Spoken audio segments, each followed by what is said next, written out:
វីដេអូនេះគឺខ្ញុំទៅទិញរបស់ទាំងយប់តែម្ដងអញ្ចឹងយប់បែបនេះគឺនាំភាពត្រជាក់ត្រជុំឥឡូវនេះខ្ញុំនាំបងប្អូនអរគ្នាទៅទស្សនាកន្លែងយប់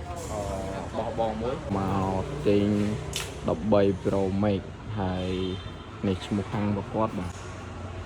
ហើយចាំមើល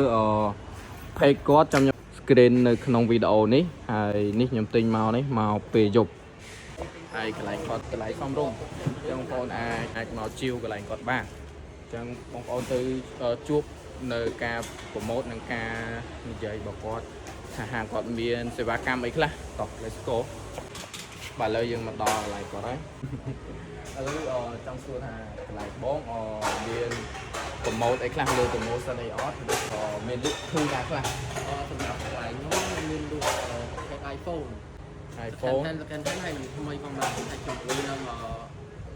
Oppo ហើយ Android គឺមានថ្មីមកបន្ថែមទៅមានទេបាទថ្លៃ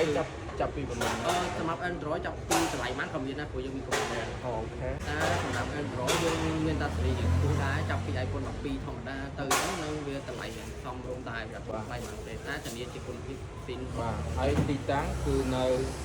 ផ្សារ Clam Sale នៅផ្លូវ202បាទ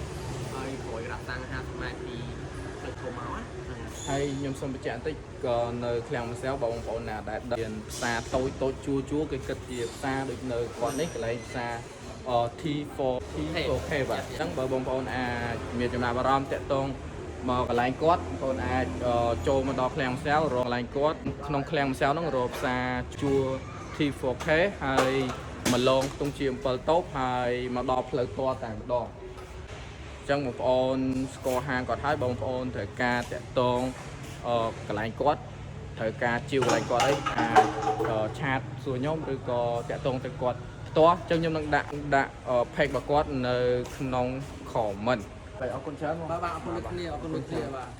បោះល្អយើងយកទៅពេញចិត្តស្រឡាញ់ថ្ងៃក្រោយយើងមកទៀតបាទអរគុណច្រើនដូចគ្នាបាទអរគុណអញ្ចឹងបើបងប្អូនចង់បានទូរស័ព្ទគ្រប់ model បងប្អូនអាចតាក់ទងទៅ page របស់គាត់មួយនេះបានហើយបងប្អូនតាក់ទងទៅកុំភ្លេច